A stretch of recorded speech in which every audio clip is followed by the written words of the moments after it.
అన్నా క్యాంటీన్లు ఎలా జరిగాయో, అన్నా క్యాంటీన్లో ఎంత అవినీతి జరిగిందో కొత్త కాదని మనవి చేస్తున్నాం. నాకు తెలుసు. అప్పుడు మీరు చూసినట్లయితే 2014-19లో టీడీపీ ప్రభుత్వం ఏర్పాటు చేసిన అన్నా క్యాంటీన్ల వ్యవహారం ఒకసారి మనం పరిశీలన చేసినట్లయితే అప్పుడు రాష్ట్ర వ్యాప్తంగా 2 దశల్లో 203 అన్నా క్యాంటీన్లు ఏర్పాటు చేయాలని తలపెట్టారు. వాటిలో చిత్రం ఏంటంటే 203 అన్నా క్యాంటీన్లో 114 అన్నా క్యాంటీన్లు ఊరుకు దూరంగా ఎక్కడో మూలన స్థలం ఎక్కడ దొరికితే అక్కడ కట్టేసే కార్యక్రమం చేశారు. జనరల్గా ఎలా చేస్తారు అన్నా క్యాంటీన్లు?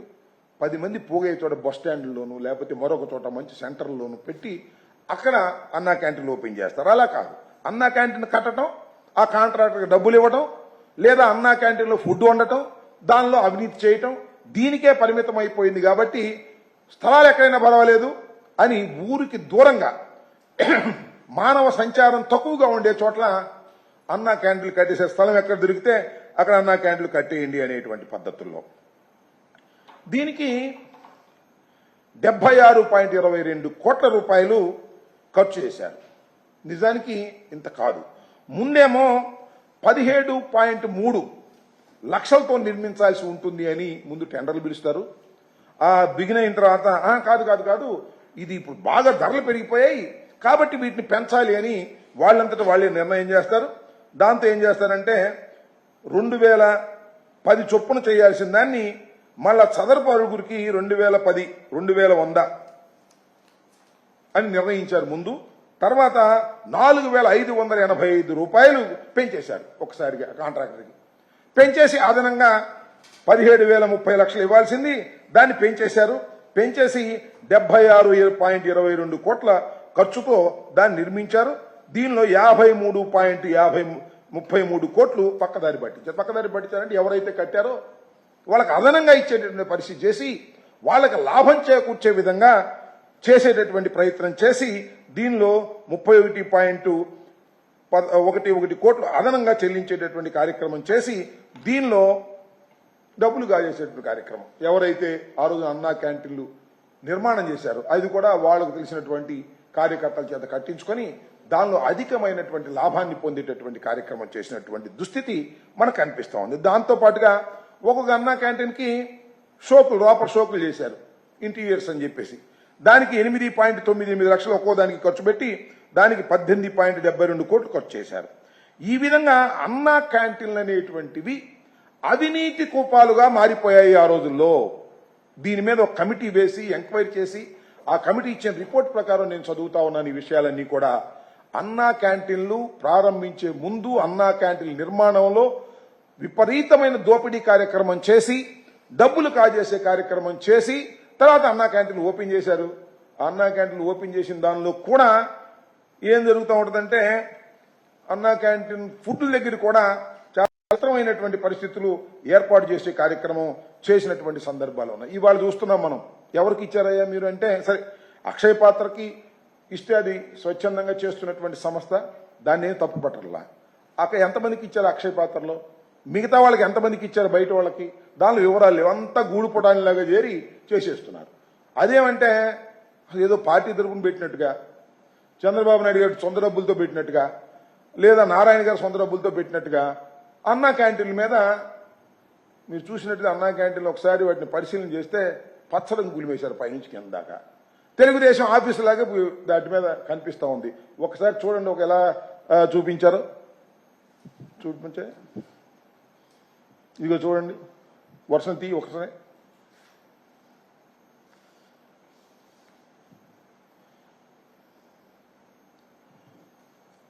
వర్షం అన్ని జిల్లాల మన దగ్గర ఉన్న సమాచారం మేరకు అన్నిటికీ పచ్చరంగు పులిమేశారు. అన్నా క్యాంటీన్ అన్నారు, పచ్చరంగు వేసారు.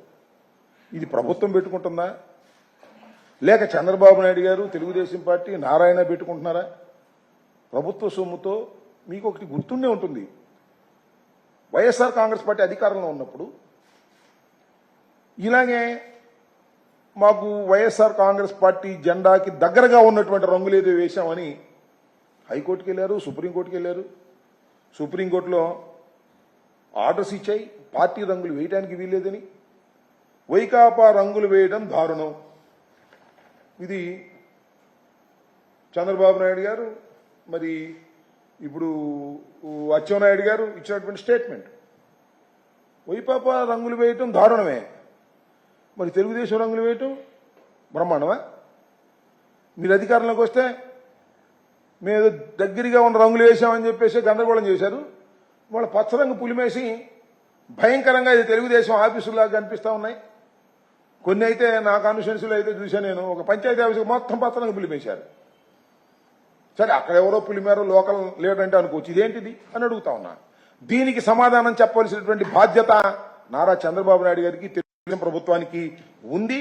ఇలా అన్ని పథకాలు ఎగ్గొట్టేసి కేవలం ఏదో ఒక పూట 2 పూటలు భోజనం పెట్టి ప్రజల్ని తప్పుదోవ పట్టించి ప్రజల్ని పేదరికం నుంచి బయటకు తీసుకురావాలనేటువంటి ఒక సిద్ధాంతాన్ని ఏదైతే జగన్మోహన్ రెడ్డి గారు భావించారో, చదువు వైద్యం అందించడం ద్వారా పేదవారిని పేదరికం నుంచి బయటకు తీసుకురావాలనే ప్రయత్నం చేశారో అవన్నీ వదిలేసి పేదవారిని మరింత పేదవాడిగా చేసేటటువంటి కార్యక్రమం చంద్రబాబు నాయుడు గారు చేయటం చాలా దురదృష్టకరమని, అన్నా క్యాంటీన్లో అంత అవినీతి జరిగింది. అలాంటి అన్నా క్యాంటీన్లు మళ్ళా అవినీతికి పాల్పడేటువంటి పద్ధతులు ఇప్పుడు ఎంతెంత ఖర్చు పెట్టారో, దీనికి మళ్ళా కొత్త పాతాడికి రంగులు వేశారు కదా, దానికి ఎంత ఖర్చు పెట్టారో ఏమిటో రాబోయే కాలంలో మళ్ళా చాలా వివరంగా మనకు తెలుస్తాయి. ఇంకా సమాచారం లేదు. ఆ సమాచారం వచ్చిన దాని మీద కూడా వివరంగా చెప్తామని కూడా చెప్పే ప్రయత్నం కూడా చేస్తామని ఈ సందర్భంగా నేను చెప్పదలుచుకున్నాను. టోటల్గా నేను చెప్పదలుచుకుంది ఏమిటంటే, జగన్మోహన్ రెడ్డి గారు ఏదైతే ప్రజల్ని పేదరికం నుంచి బయటకు తీసుకురావాలని తన సంక్షేమ కార్యక్రమాల ద్వారా 2,70,000 కోట్ల రూపాయలు ఏ రకమైనటువంటి అవినీతి లేకోకుండా వారి అకౌంట్స్లోకి వేస్తే వారు చాలా సంతోషంగా జీవితాన్ని గడిపి వాటిని పెట్టుబడిగా పెట్టుకొని జీవితాన్ని బాగు చేయాలనుకున్నారు. ఇవాళ ఎన్ని ఆపేశావు.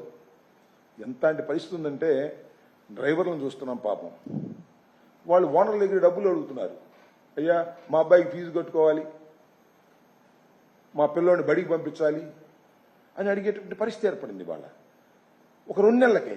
రాబోయే కాలంలో ఎంత దారుణంగా ఉంటుందో నేను ప్రత్యేకంగా చెప్పాల్సిన అవసరం లేదు. పేదవాడి యొక్క పరిస్థితి ఆ రకంగా దిగజారిపోయేటటువంటి కార్యక్రమం చేసి ఇలాంటి ఏదో పప్పు బెల్లాలు పెట్టి ఓహో సంతోషపడండి అనేటువంటి పద్ధతి చేయటం చాలా దుర్మార్గం. అఫ్కోర్స్ అన్ని పథకాలని అమలు చేయండి, పేదవాడికి అన్ని అందించండి.